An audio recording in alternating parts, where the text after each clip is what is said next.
Hey, are you looking to evolve to a higher level of existence? To practically harness spirituality and personal growth in a crazy, busy, imperfect world? Then you've come to the right place. My name is Prash, and this is Urban Spirituality, the show which fuses ancient wisdom with contemporary spiritual practices to deliver value-adding tools, traits, and insights to help you live your fullest potential. We always keep it real, featuring authentic, unfiltered dialogue with guests from diverse backgrounds to inspire, entertain, and enlighten all who listen. So get ready for your dose of urban spirituality. Be present and let's dive in. Ladies and gentlemen, welcome to another episode of Urban Spirituality with your host, Prash K. And I'm delighted to have with me. I'm always delighted. I always say this. I'm always delighted. But I genuinely am delighted because we have somebody with me who I never thought would do an interview like this because she's just too busy on the road. She is the famous drug dealer who has turned into a healer. The multi-award-winning holistic health practitioner, soul coach. She's a spiritual teacher and mentor who's doing extremely well here in the UK.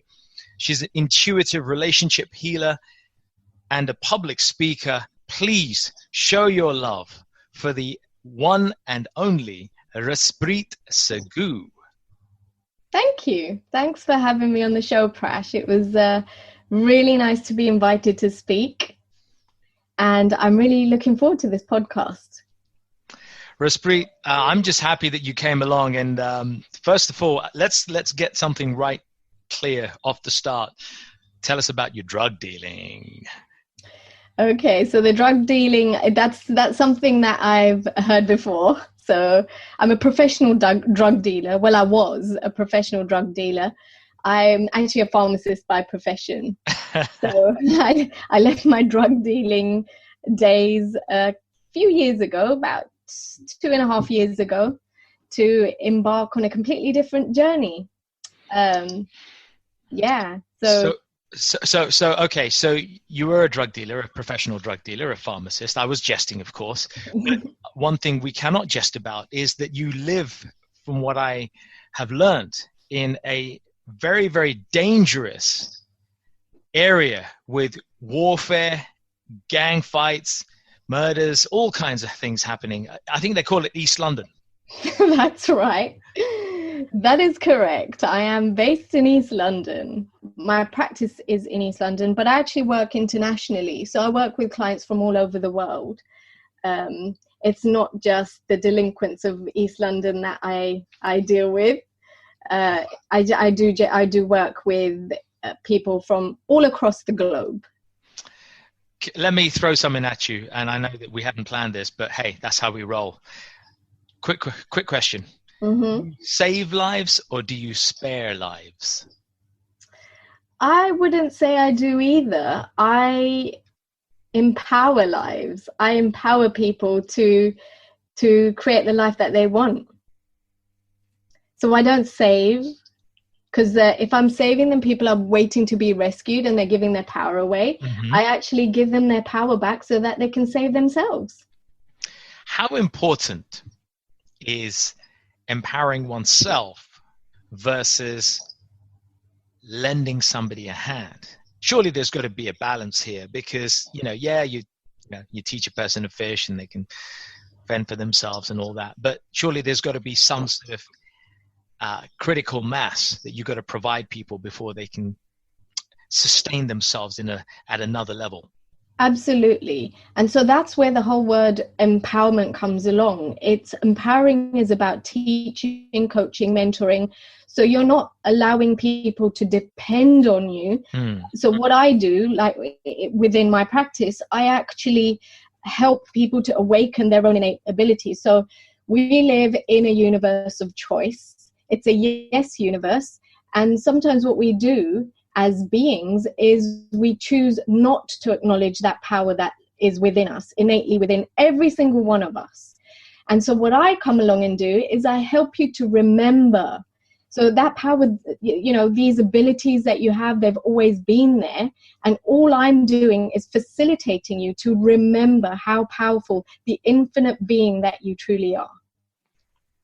And when you can empower yourself, and when you remind yourself of your infinite nature, then does an infinite being need help? Does an infinite being need saving? I like that. That's an insightful point, because is it not the case that most major world religions have this connotation, rightly or wrongly, or at least we interpret that they are all about saving, that, you got to save somebody, you got to save yourself. But this is an interesting take. You're saying, if I've heard you rightly, Raspreet, that we don't necessarily need saving. We just need to reawaken and realize our own infinite power. Exactly. And capabilities, and that we've, would you say, forgotten them? Yeah, a lot of them have been forgotten. A lot of them have been suppressed. When you talk about saving, when you talk to me about saving, it's a very fear-based energy. It comes from, there's something going on, I need protection, I need saving. Whereas an infinite being, we're all infinite beings, as I said. We've got this innate power, this innate ability within us to do what we want. And I said at the beginning that this is a choice universe. So you can choose to live in fear, or you can choose to live in love. Okay, wait a minute. I have a contention here. This is urban spirituality. Mm-hmm. We got listeners who are, I can just hear their voices in my head. But hey, Raspreet, I'm a busy city guy or gal. I've got bills to pay. I got 2 mouths to feed. I got a divorce, going through the wings. I got this house that I'm trying to buy in the suburbs of London. And I've got so many other responsibilities on my head. What are you talking about infinite power? I don't have infinite power. I'm on 3 types of medication. My doctor says my blood pressure is too high. And, God, what's this God? What's this religious stuff? What's this spiritual stuff? I don't feel my spirit. I don't see my spirit. How do we take that and aggregate that with the view that you've just shared? How can one penetrate their current circumstances?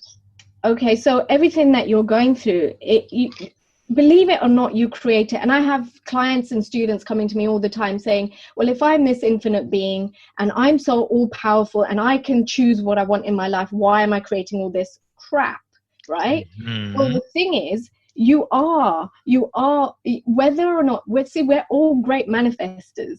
People come to me to learn how to manifest, and I always say to them, but you're already a great manifester, because you can manifest the good and you can manifest the bad. So if you're manifesting your debt, or you're manifesting that divorce, or the bills that you've got to pay, why not use your energy instead to start to manifest and create the things that you really want instead? And the way that you need to be able to do this, the way that you start to do is start to become more conscious. So we do this manifesting on a subconscious level. Someone doesn't wake up in the morning and say, okay, this morning I'm going to manifest diabetes, right? They don't do that, but there's stuff going on in their subconscious mind which is manifesting that. And that stuff that goes on in your subconscious mind is going on all the time. You may not even be aware of it. That's why it's your subconscious. And the analogy I use with my students and my clients is breathing. So you're breathing right now, Prash, right? Right. Are you making a conscious choice, or are you making a conscious instruction to your brain to send the signals it needs to the lungs to expand, and then sending a conscious instruction for the lungs to then take in the oxygen, extract the oxygen, send it across? It's all happening though, right? It's happening without even thinking about it, right? And it, in the same way, your subconscious is running all the time. Our brains, they're the fastest computer in the world. They never switch off. They're always running, and so your subconscious it kind of absorbs things, whatever's going on around you, like a sponge. Right. You start from the minute you're born. From the ages of 0 to 7, you're in what they call a theta state. And that theta state is what enables children to learn so quickly. That's why from the ages of 0 to 7, it's the fastest rate of learning. And all the stuff that you learn from those ages, they stay in your long-term memory. That's scientifically proven. Mm-hmm. Okay, so what you're picking up at that point, you're picking up energetically, whether or not you consciously are aware of it, whether or not you consciously even, dare I say, believe in all of this stuff. We are vibrational beings, so we do react to energy. Yeah, we do react to these subtle energies that are around us. So if you're in you're growing up in an environment where it's really like tumultuous, or there's a lot of conflict, fighting, all of that sort of stuff going on, as a child, you're energetically picking that up. And as you do, you grow up, you start creating subconscious beliefs based on what you're experiencing. So a child who's hit, a child who's abused, a child who's told to shut up and sit down, be quiet, children should be seen and not heard, will start creating beliefs that it's not safe for me to speak, it's not safe for me to be heard, so it's better if I just shut down and keep quiet. And so as you grow up, that belief serves you while you're still this child, because it keeps you out of trouble. Right. Growing up, you go into the interview that you so want, and you're not able to speak up. You're not able to express yourself because you've got this contradicting belief that you need to be quiet. You've got an inherited belief that was left over from your childhood, which has now become a conditioned response. Exactly. And that's how you create all of that crap you were talking about. So you may create not being able to go, get that promotion that you want, which may cause financial issues. The financial issues then impact on your relationship, because when there's not enough finances, usually that's when couples start to fight. There's a statistic, and I can't remember it off the top of my head, but it's a very, very high percentage of divorces are attributed to lack of finances or some sort of financial issue within that relationship. I think of a computer. On a computer, you got your memory, your RAM, you've got your hard disk, you got your operating system. And I guess what you're saying is our conscious mind is like the programmer, and our subconscious is like the hard disk, the drive, or the cloud. Everything is getting stored inside that subconscious of ours. Whether we like it or not, the programmer, our conscious mind and our awareness system, that which interacts with the outside world, is absorbing all those things and programming our subconscious, whether we like it or not. It hits our subconscious, it penetrates there and sits as they call it in Sanskrit, a vasana, an impression.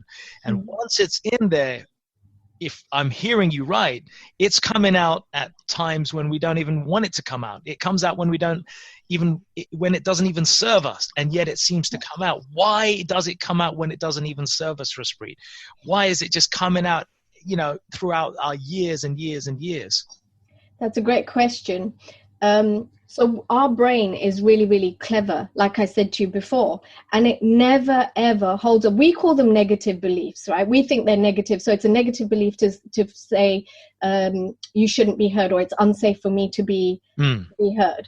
But it's actually not, because your brain only keeps hold of these beliefs, and your subconscious will only hold on to these beliefs if it's serving you in some way. So there's always a positive reason behind it. So in this example, the positive reason behind keeping your mouth shut is you stay out of trouble. Right. And that's what you learn. You stay out of trouble, and then, like in Theta Healing, which is what I do, you do this process called digging, and you keep digging to see what the actual root cause is. You keep asking, and then what would happen? What do you gain when you keep out of trouble? When you keep out of trouble, the person might say, well, then I get to do what I really want. Then I get to be who I really am. Then I get to step in my power. Yeah, so you see all these things that are keeping this limiting belief or this negative belief in place. That's why we hold on to those negative beliefs. They are actually, in some inadvertent, weird, twisted way, they're positive beliefs.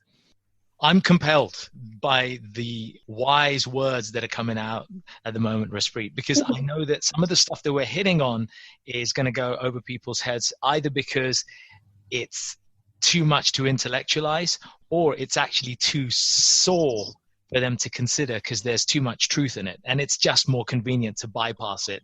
So let's try and make this more relatable to people who are listening. So let's rewind the clock. Take us back a few years in the days when Raspreet was a aspiring pharmacist. What happened? What set you on this diametrically different course of action? Right. Well, I had a really successful career as a pharmacist. I was at the top of where I could be. I'd wanted to do pharmacy since the age of 6. So it was exactly where I wanted to, I geared my whole life up towards doing pharmacy. But it was getting to the point where I wasn't fulfilled anymore. So I was managing my own department. I was, at the top, like I said, where I could be, but it was no longer fulfilling. And then I still knew I wanted to be doing something. I wanted more autonomy in my life. And at that point, I was pregnant with my daughter. And I knew that I wanted more than just to be working. And I didn't want to be a stay-at-home mom. That was just not me. Okay. I think a lot of people could relate to that. Many of our viewers are in that position, I know. Yeah. And it was really important to me to have a career, a successful career. I always wanted to help people. I mean, if you look back at my report cards from all the way back from primary school all the way to secondary, it was always, she always finds time to help others. And so that was just part of me. I really wanted to do something, but obviously where I'd geared myself up towards pharmacy, all my skill set laid with just pharmacy, and I didn't know what I wanted to do. And so my daughter was born and we used to take her to swimming lessons, and I always would complain to my husband saying, oh, they're not teaching the right breathing techniques, or that's not the right stroke technique or whatever, because I have a background in swimming. I was semi-pro when I was way back when. Okay. And so he just said to me, well, why don't you teach her then? Because you obviously know better. And so that I thought, yeah, why not? Aha. And I trained to be a baby swimming instructor. And so here's the thing. I really wanted to do something of my own. I wanted autonomy. This was the thing that was really important to me. I had a young family. I wanted to spend quality time with my family, but I also wanted a career. So I kind of wanted it all. And I wanted it in balance. So I wanted a good balance of, the career, the successful, empowered career as a woman, and to be able to contribute to the financial, upkeep and maintenance of your household. Yeah, because it was like I like my financial independence. I am an empowered woman, so I don't want to be sitting at home waiting for the husband to go to work and come back and give me the money and all of that. I want to be able to contribute financially, but I also want the finer things in life, and I want the holidays, and I wanted that quality time. And so I decided to open up this franchise. So I was going from being employed all of my life, having a regular income every single month, and a good income as well as a pharmacist, of course, to starting off my own business. So, there was a lot of, it was a huge learning curve. I was becoming self-employed. I was having to learn how to juggle everything. I was a one-man band. Now I was doing everything on my own. I plugged in all this money into this franchise, and I just kept facing loads of obstacles, loads of delays. And I started realizing that I had loads of mindset limitations. Every time I wanted to up-level or do something, there would be some obstacle. Bang, there would be some delay. And my launches, the classes, they weren't launching, and I just couldn't understand. It was like I was taking one step forward and 10 back. I was so frustrated. I was doing all the things I was supposed to be doing, all the social media stuff that you were supposed to be doing, all the marketing, everything, and nothing was moving. Right. So you were getting a ton of resistance, as I would call it, showing up.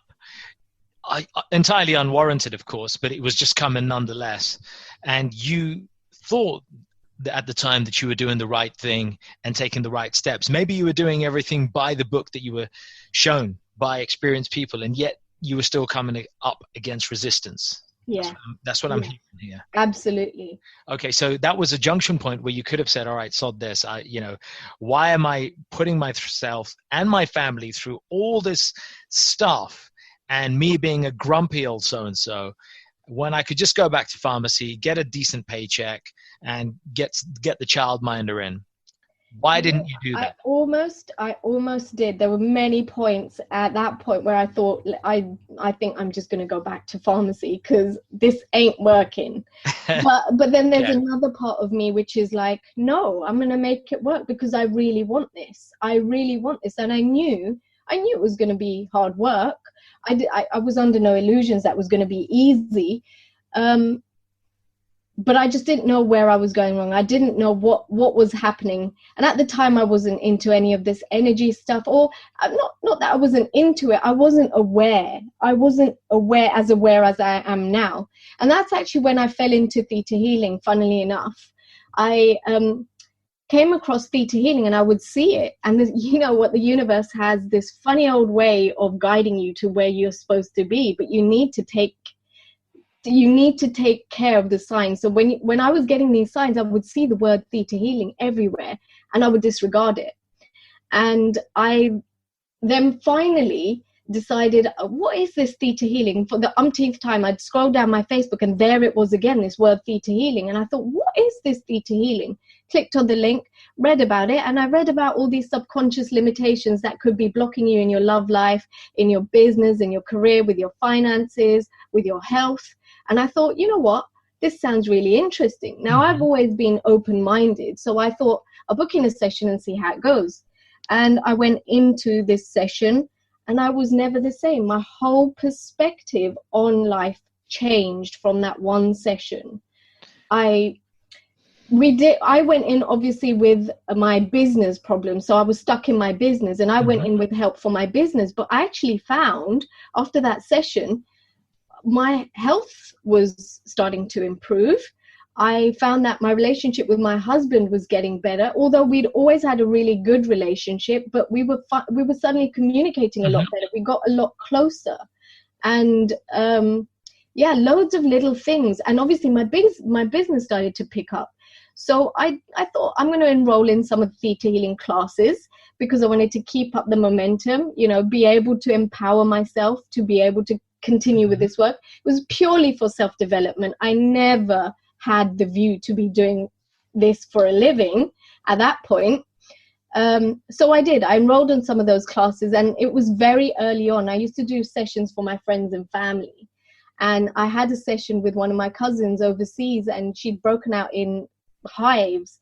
She was completely covered. She actually rang me up. She was FaceTiming me and she said, Ras, you've got to help me.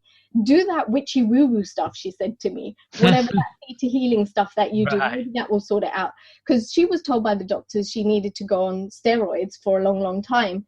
And her being a nurse, she didn't want to go down the steroids route. So she said, well, if you can do whatever your Theta Healing stuff and it works, then I don't have to go on the steroids. And I thought, I don't know if I can do this.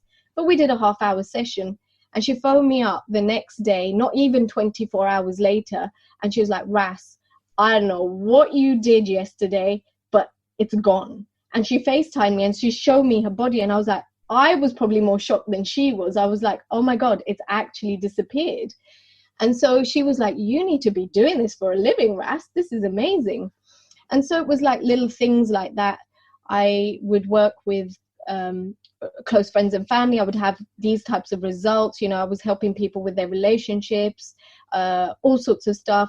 I was, and it just, they actually said to me, you need to be doing this. And I loved it. I loved it because this was finally tying in what I did as a pharmacist. So I was using like the skills that I had built as a pharmacist in my medical intuition. I loved the outcome, it made me feel really good. And obviously, as I'm doing more and more of this, I'm resonating less and less with my baby swimming franchise. And so I decided to give that up. That was a really tough decision for me, where I plugged in all this money, and I came across loads and loads of, resistance from members of the family who weren't too happy with what my career choice at this point, because I decided... Wait a minute. At that point, you had gone from pharmacist to an entrepreneur with a baby by all accounts, a successful baby swimming franchise, and then you're about to segue and turn your back on that to do this hokey pokey theta healing stuff. Exactly. And they were like, what are you playing at? Just go back to pharmacy. Pharmacy is a respectable, career. What are you doing? And I had all of that coming up. But I just knew, when you know and you just feel into it. I could have carried on with the baby swimming thing and done the theta healing on the side, but I knew my passion wasn't in there. It wasn't my soul's passion and purpose. I could feel it. You could feel that it wasn't aligned to your values and your soul purpose, your mission in life. It just didn't feel right that it wasn't aligned. It wasn't. And when you're at that, in that space where it's no longer, you don't feel the passion for it. It was similar to when I had tailored off with the pharmacy thing. I knew it wasn't right for me anymore. I knew I had outgrown it and I needed something else. And so I this time I listened to my own inner guidance. Whereas with the pharmacy thing, I probably left it about 3 years before I actually took action, from when I should have probably jumped ship and done something else. But now I'd learned because everything's an awareness, right? There are no mistakes. Okay, there are no mistakes. There are only life lessons. Wisely said. So let's talk about where you are today. So this crazy meandering river of a journey that you've taken from a well-paid and safe job to something that was actually a successful entrepreneurial endeavor, to something that was really risky but felt rightly resonating with your soul, your purpose in life, Theta Healing, has led you to this point. What today does Raspreet's day and week and year look like? So I'm like I said, I'm all about balance. So I work with clients. I work with people who want to prepare themselves for soulmate relationships. Now, I've had personal experiences myself from way back when I've gone through a succession of really bad relationships and come out the other side. So I have met my soulmate. Luckily for me, I am happily married and, we have a great relationship. But I've been in that dark space where you feel like there isn't anyone out there for you, where you feel so lonely and depressed. And I got a good question that's burning on my mind, because I get it asked a lot from people who attend mantra therapy and some of the events that I'm involved with. Why do seemingly very successful and oftentimes very physically attractive people come up with this complaint or concern? Probably for the same reasons as I did all those years ago. When I was going through my succession of the bad relationships, when I was trying to find the one, I guess it's a self-esteem thing. It's a self-confidence thing. So when you're trying to look and you're either being rejected or you're just not meeting the one for whatever reason it may be, it knocks your self-esteem. It makes you feel like you're not worthy. But even if you're successful, and even if you regard yourself as, your friends regard you as really good looking, they all are envious of you because they think, yeah, you get all the guys or all the girls after you, you got a well-paid role, you got it, you got that house, whatever it is. And that still happens? It still does. Why? Because here's the thing, right? We are humans. As humans, we're actually programmed to want to be loved. Okay, we're programmed. It's a basic human need to be loved, to be accepted. So no matter how successful you are, or how financially well off you are, or whatever else you may define as successful, if your basic human need of not being loved and accepted isn't being met, it makes you feel like crap. It makes you feel like there's something wrong with you. It knocks your self-confidence, and you start to think, and I say this because I've experienced it myself. I was successful. I think I was okay looking, and I had a lot to offer, but I was being rejected. I was being rejected on account of being too dark for some of the families, being too short, or not having completed my pre-reg at that point.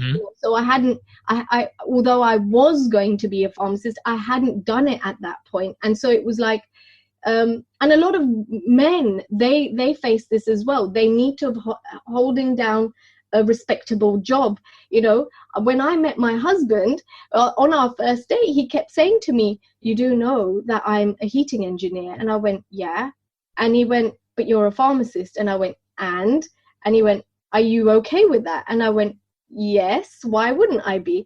But he had girls saying to him that they didn't want to get with him because he was just a plumber, you know. So there's this kind of preconception that the families have, especially within my culture, the Indian culture, our culture. They look for, certainly my parents used to say, they wanted somebody who was educated. They wanted someone who would be able to financially take care of their daughter. But then we live in this kind of superficial, materialistic world as well, where people overlook what really matters, and they want the houses and they want the cars and they want all of that stuff. And if you don't fall into that category and you don't have all of that, then suddenly you're not interesting enough. So there's harsh but true. Harsh words, but this is the reality. I think a lot of people face this.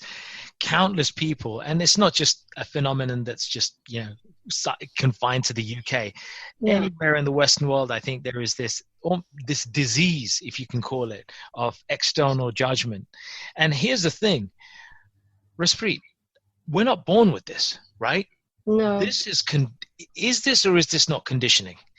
Is this not the words and the voice of our parents, our peer circle, society, subtly and indirectly programming us, stealth mode wise, to make us feel like we've got to have a certain benchmark? And then guess what? When a really good person comes in your life who could be a potential partner, whether it's a business partner or a life partner, guess what?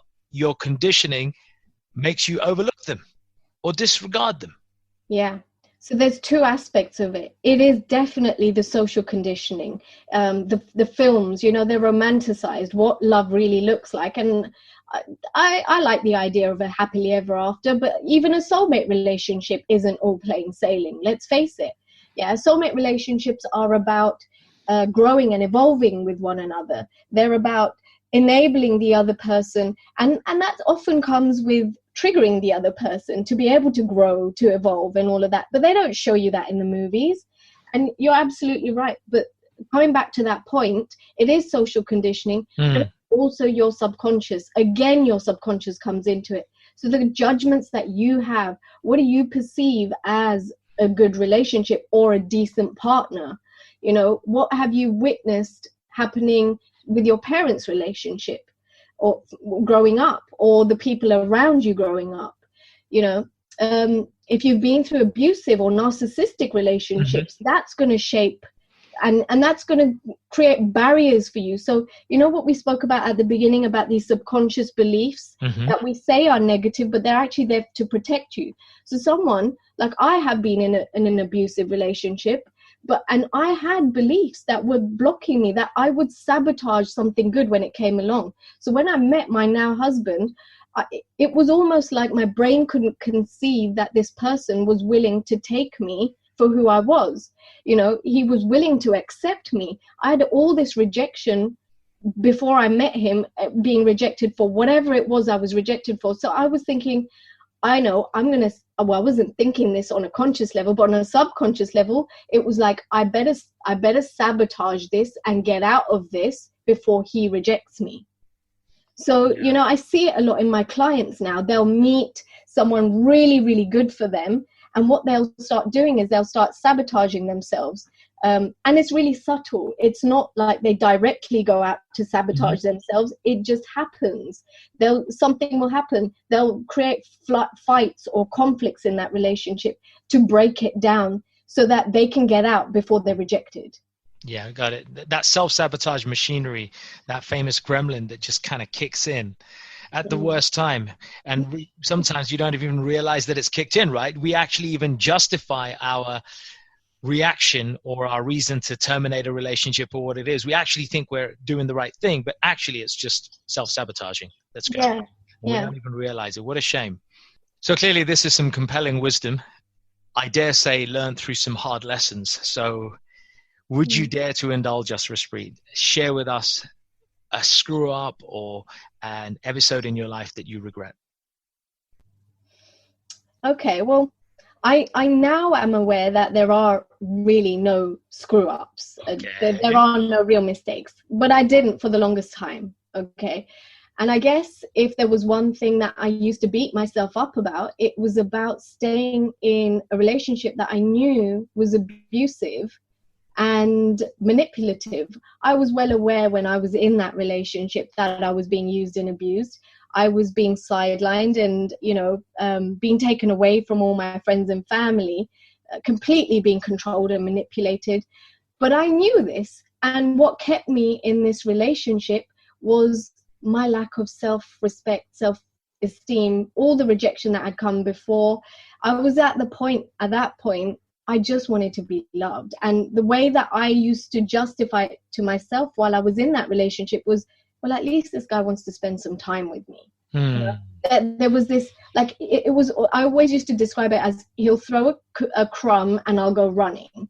Yeah, that type of a thing. And It's easy to get sucked into that when you're in that space of just looking for love. I was so sad. I was so lonely. I just wanted to be loved. I just wanted somebody to accept me. I had all this love to give and I had nobody who was willing to accept it. And because of that, I let it go on for longer than it needed to. And I guess for a long, long time, up until actually quite recently, I did beat myself up about it. I did used to think, what was I thinking? I look back now and I think, well, I could have ended it at any time, but I chose not to.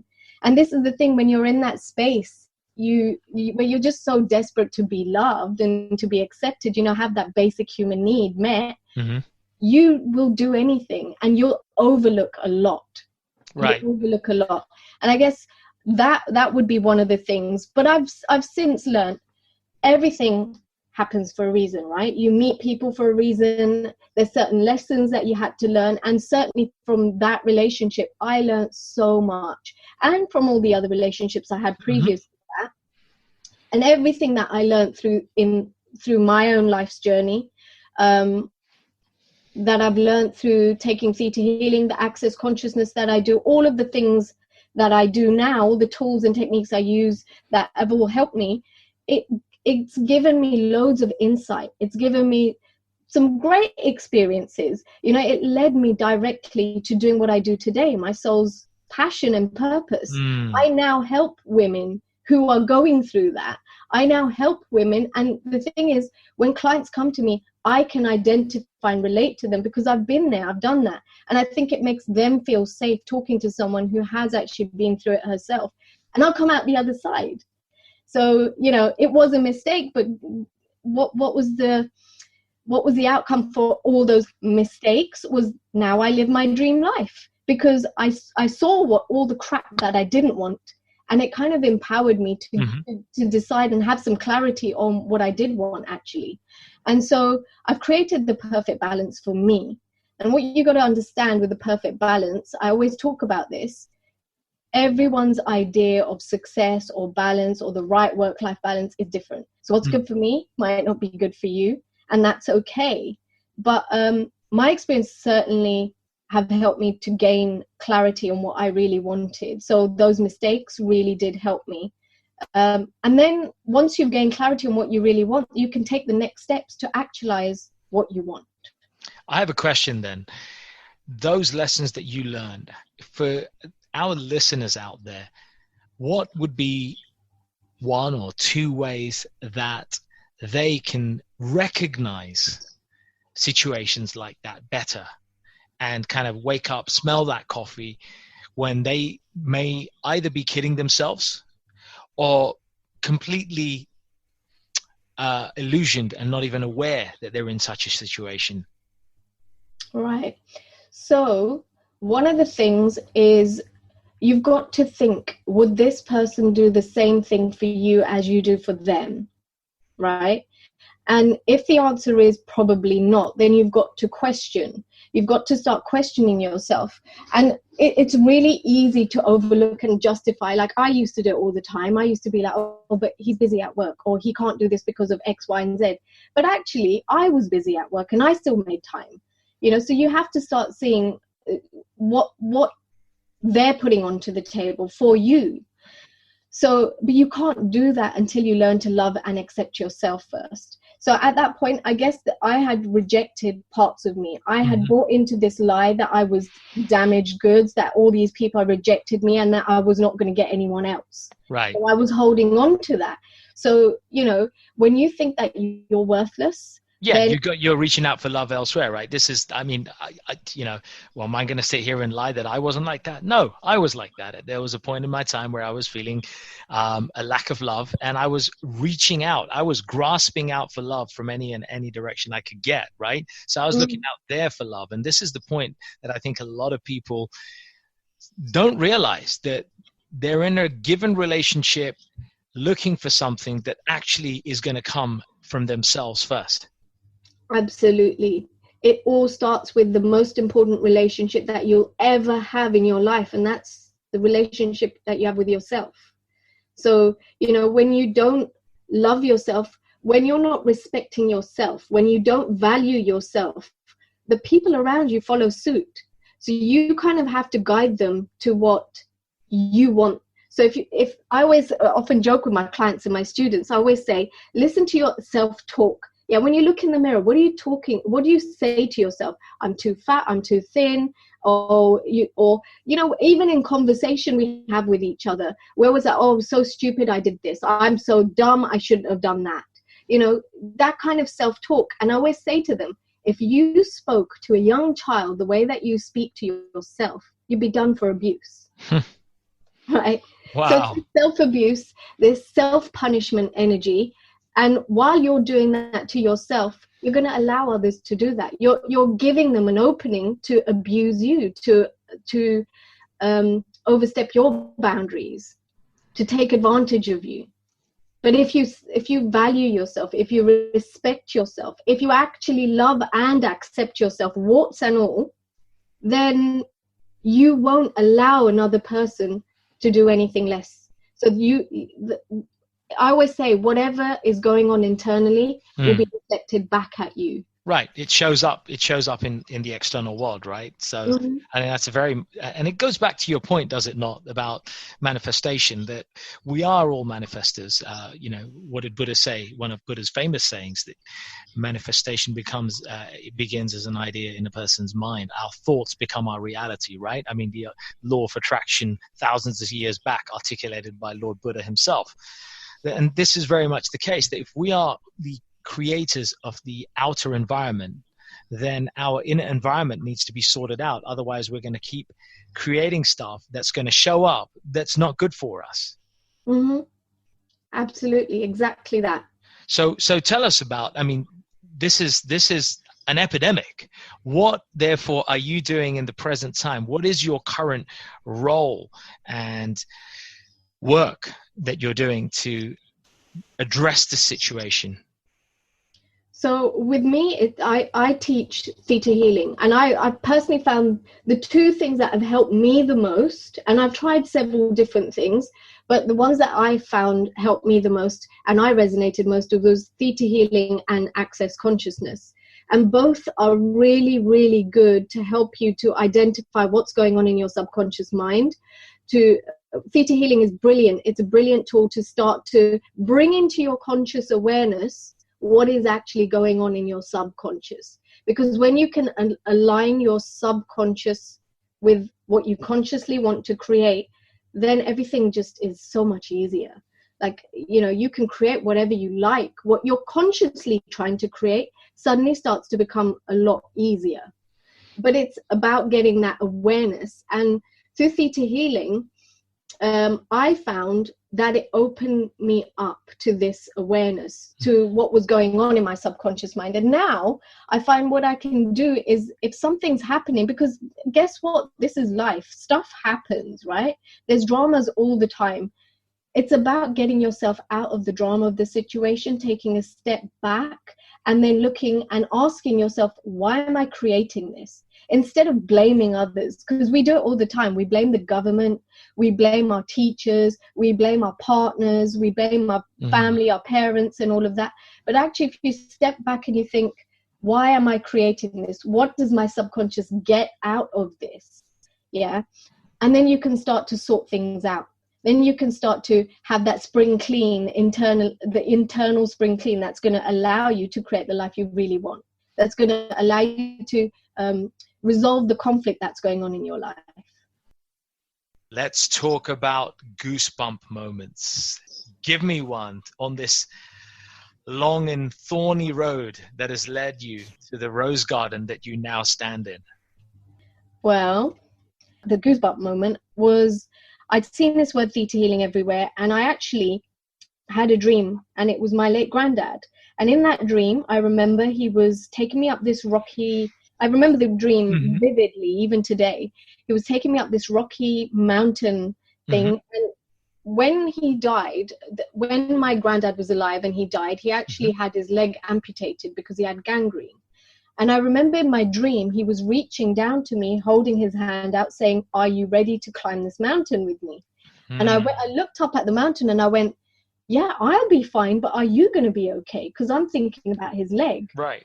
And he goes, I'm perfectly fine. Are you ready for this? And I went, yes. So he takes my hand and he goes, I want you to meet somebody. And he pulls me up this mountain.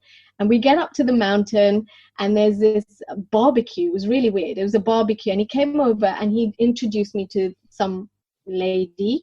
And I didn't really think much of it. I woke up in the morning the next day and I was telling my husband that I had a dream about my granddad. It was really weird. If there was a mountain, we went to the top of the mountain and there was a barbecue. I didn't think anything else of that dream. Right. So that evening, I was flicking through Facebook, as you do on your phone, and I see this word Theta Healing pop down again. And I'm thinking, what is this Theta Healing? So I clicked on it and it took me to the page of this lady. And I looked at the picture of this lady and I thought, she looks really familiar. Where do I know her from? Where do I know her from? Now I've got this really familiar feeling. And then it hit me. This was the lady I had seen in the dream. So I was like, okay. And that's what prompted me to go to her website to find out more about Theta Healing. After I did, I just knew I had to book in a session. And here I am. Quite a story. Quite compelling. There is definitely, as they say, no such thing as chance. I guess you just illustrated that quite eloquently. Yeah. Synchronicity exists. We just sometimes don't recognize it. Our material, social conditioning gives us automatic blinkers that we're wearing, in fact, almost all the time. It's like contact lenses that we've got in our eyes that we actually forget are there, and they're just there all the time. And after a while, they start to disintegrate, they start to cause problems, and we don't even realize by that time that the problems in our eyes are not to do with our eyes. It's to do with the lenses, the filters that we've got that are stuck in front of our eyes. And this is what we're doing, right? Our conditioning is distorting our perception of reality and, to an extent, holding us back from achieving our true potential. Yeah. Because we're blaming other people for stuff that's happening in our lives, as you said. We're not recognizing when synchronicity is happening. We're throwing aside people and opportunities because we think that we're not good enough or it's not going to be good enough. Yeah. It just goes on. Folks, I hope that if you're listening to this, these are pennies that are being dropped, or dollars if you're in the States, dime, cents, something. I don't care what it is, liras, rupees. Something has to drop in our minds, folks, to recognize and help us wake up smell that coffee, take the blue pill, as they say in the Matrix. I can keep going on and on and on. Let's talk about smelling the coffee, Raspreet. Let's talk about some techniques that we could leave our listeners with. Okay, so the first thing I would say, like I said to you before, is to start loving yourself, start accepting yourself. So one of the techniques that I teach in some of my workshops is actually one by Louise Hay, which is looking into the mirror and just saying, I love you. You know, it's really awkward when you first do it, really awkward. But once you get into it, it gets quite emotional. It gets really, really emotional, because how many of us actually ever look in the mirror and tell ourselves that we love what we see? It's usually criticizing or judging what we see. Right. So that's something that you can do. And that if you do that technique for about 2 weeks, every single day, you will change. Your energy will change and the people around you will change. So try that. Second thing is find your Zen zone, right? When things get all too much, you're going into overwhelm. You spoke about this, you know, right at the beginning of the show. It's so easy. We live in like the rat race, especially in London or in the biggest cities. Everything is stressful. We lead really fast, busy lives. And so you need to take time to get into your Zen zone, whatever that takes for you. So guided meditations. And I have people coming to me all the time saying, oh, but I can't quiet my monkey mind. I can't silence the mind chatter and all of that. But I've recorded a few guided meditations, and I did a collaboration with Press Association and the TFL for my meditation on your busy commute. So they're actually meditations that are designed. I specifically designed them for people who are time poor. So you can do them in your lunch hour, you know, just as a charger. You can do them before you go to bed or when you wake up in the morning. And that all you have to do is listen to the words, and the rest will just happen. And you'll start to get used to it. You start to train your subconscious to kind of take over the conscious mind. And that's where you want to get at, because it is there. It is when you... That's where the magic happens. That's where it happens. You have all the answers that you need. So we always have this habit of looking externally for the answers, going to other people to ask their opinions or their advice, you know, going to other people. But actually all the answers are within you, but you can only access them from that Zen zone. So that's a really, really powerful thing. And people who are time poor, shower. 10-minute shower, you can do a little guided meditation. You can do a little visualization in the shower. You can do whatever it takes. You can do gardening. Gardening's really good if you're into that. Painting, getting creative, writing, going to the gym, you know, whatever works for you. And it doesn't have to be something that everyone else or the masses is doing. It's whatever works for you. And thank you, Raspreet. That's really sage advice. And let me just, for the clarification of our listeners, when you say immerse yourself in these activities, whether it be gardening, gym, you know, shower, whatever it may be, going for a walk, so many things, what's the key success criteria or the essential thing that must be happening during those activities to get the most out of this Zen zone principle? It's to switch off your mind and just enjoy, just be. It's being in the moment. That means no mobile phones. No mobile phones, unless you're listening to a distraction. guided meditation. Of course. Or this podcast. On your phone, or this podcast. Of course. Right. So it's to switch off. So that means really, and this is an important point, how many people do go for a walk or do a workout whilst being on the phone, catching up with social media? And obviously, hey, look, you know, this is urban spirituality. We know people do this. Let's be real about this.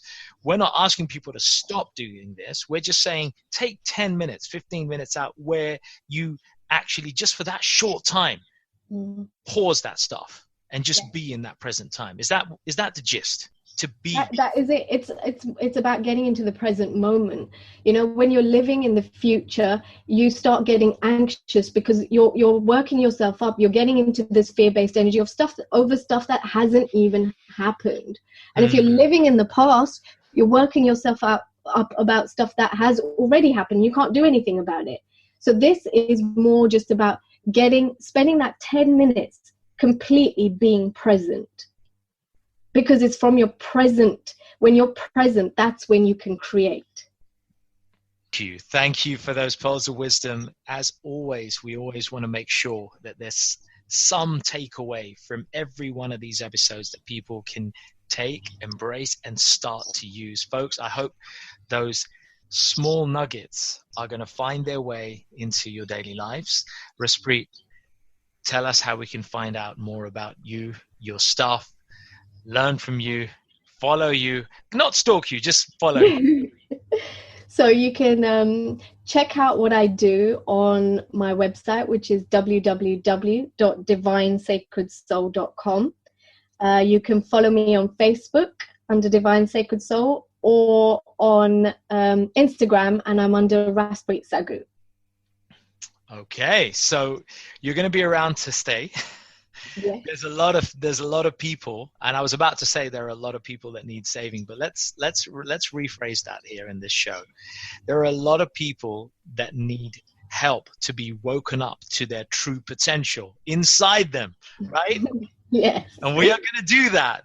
You, me, every single guest who comes up on this show are working in their own unique way to progressively raise the consciousness of the human beings who are having, the spiritual beings who are having a human experience around us, right? Yes, absolutely. And you're doing a great job. What you're doing is completely in line with how I feel. So this is, it is difficult for professionals or people, our generation of people, to just switch off. We live in such a busy environment, and your show is brilliant. So unless you're listening to a podcast or a guided meditation, then switch off your phones, guys. Sage advice from the divine sacred soul herself, Raspreet Sagu. It has been a pleasure. Thank you so much. It's been great to be on the show. Thank you for having me on the show. We're going to have you back and share more wisdom in a future episode. Folks, thank you so much for listening in. Raspreet, namaste. Namaste. Hey, folks, thanks for listening. We hope you enjoyed this episode, and as with all our episodes, found something to inform, inspire, and empower you in your spiritual and personal journeys in life.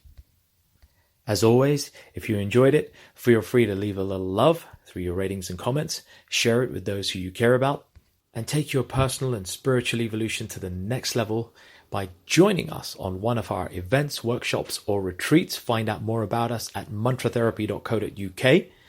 I'm your host, Prash K. This is Urban Spirituality, and we will catch you on the next episode.